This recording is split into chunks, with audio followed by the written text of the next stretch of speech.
ભુજ ભાજપમાં ભડકો થયો છે। પરાજિત ઉમેદવાર અંબાલાલ ગોરનો શહેર પ્રમુખ સામે ખુલ્લો બળવો છે। સારા નહીં પણ મારાને ટિકિટ આપી છે। ટિકિટ ફાળવણીમાં વહાલા દવલાની નીતિના ગંભીર આક્ષેપો કરવામાં આવ્યા છે।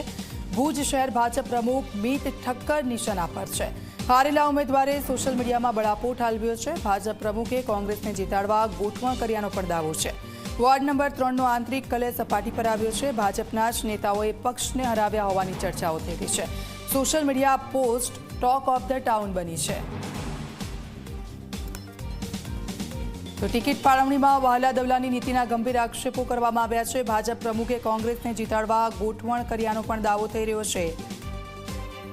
ભુજ ભાજપમાં ભડકો થયો છે।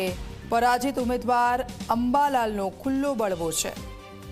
રાજેન્દ્ર મારી સાથે ફૂલલાઈન પર જોડાઈ ગયા છે। રાજેન્દ્ર, પરાજિત થયેલા જે ઉમેદવાર છે તેમણે પોતાનો બળાપો ઠાલવ્યો છે અને અનેક આક્ષેપો કર્યા છે। શું વિગતો આને લઈને?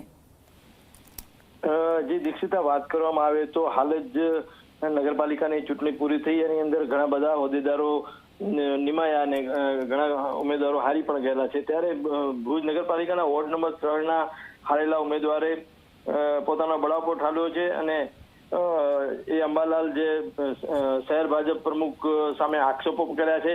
ટિકિટ ફાળવણીમાં સારા નહીં અને મારા ઉમેદવાર મૂકવામાં આવ્યા એવો આક્ષેપ કર્યો છે। તો ભાજપ પ્રમુખે કોંગ્રેસ પ્રમુખને જીતાડવાની ગોઠવણ કરવાના આરોપો એની અંદર મુકાયા છે। જોકે આ અંગે અંબાલાલ અને મીત ઠક્કર જે કેમેરાની સામે આવવાની ના પાડે છે। તો જિલ્લા પ્રમુખે પણ મૌન સેવ્યું છે। જે જોઈ શકાય છે કે અંદર કાંઈક તો રંધાય છે અને થોડા સમય પછી કદાચ એ બહાર પણ આવી શકે એવી શક્યતાઓ છે। જી બિલકુલ, આભાર રાજેન્દ્ર સમગ્ર વિગત બદલ।